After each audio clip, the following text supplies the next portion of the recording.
The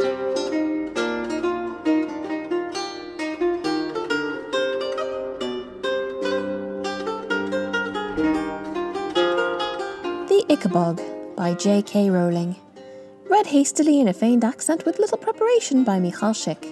No copyright infringement is intended with this performance. To find the complete story, go to www.theickabog.com.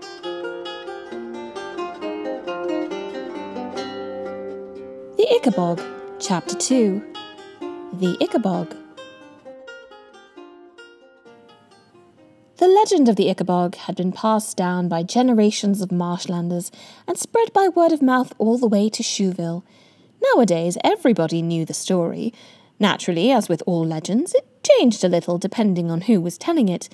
However, every story agreed that a monster lived at the very northernmost tip of the country, in a wide patch of dark and often misty marsh too dangerous for humans to enter. The monster was said to eat children and sheep.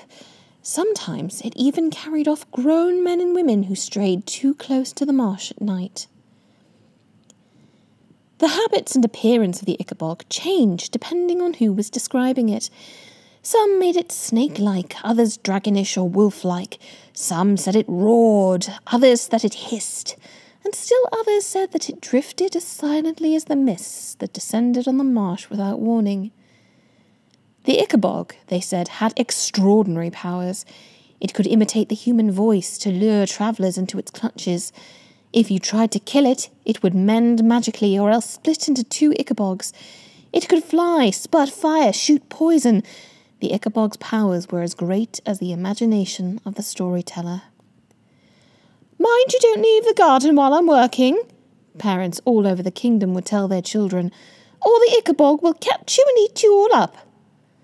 And throughout the land, boys and girls played at fighting the Ickabog, tried to frighten each other with tales of the Ickabog, and even, if the story became too convincing, had nightmares about the Ickabog. Bert Beamish was one such little boy. When a family called the Dovetails came over for dinner one night, Mr. Dovetail entertained everybody with what he claimed was the latest news of the Ickabog. That night, 5-year-old Bert awoke, sobbing and terrified, from a dream in which the monster's huge white eyes were gleaming at him across a foggy marsh into which he was slowly sinking. There, whispered his mother, who tiptoed into his room with a candle and now rocked him backwards and forwards in her lap.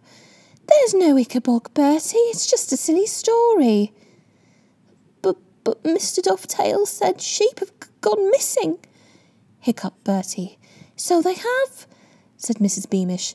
"But not because a monster took them. Sheep are foolish creatures. They wander off and get lost in the marsh." But Mr. Dovetail said people disappear too." "Only people who's silly enough to stray onto the marsh at night," said Mrs. Beamish. "Hush now, Bertie, there's no monster." But Mr. Dovetail said people heard voices outside their windows, and in the morning their chickens were gone." Mrs. Beamish couldn't help but laugh. "The voices they heard are ordinary thieves, Bertie.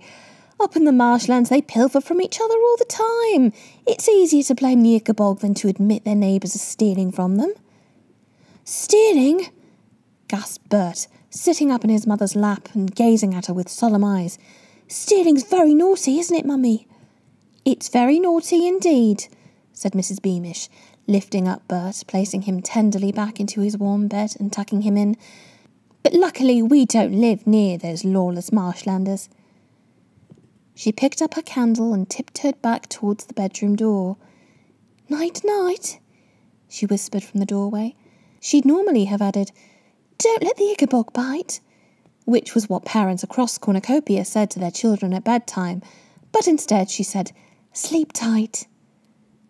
Bert fell asleep again and saw no more monsters in his dreams. It so happened that Mr. Dovetail and Mrs. Beamish were great friends.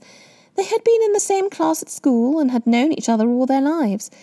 When Mr. Dovetail heard that he'd given Bert nightmares, he felt guilty. As he was the best carpenter in all of Shoeville, he decided to carve the little boy an Ickabog. It had a wide, smiling mouth full of teeth and big, clawed feet, and at once it became Bert's favourite toy. If Bert, or his parents, or the dovetails next door, or anybody else in the whole kingdom of Cornucopia had been told that terrible troubles were about to engulf Cornucopia, all because of the myth of the Ickabog, they'd have laughed. They lived in the happiest kingdom in the world. What harm could the Ickabog do?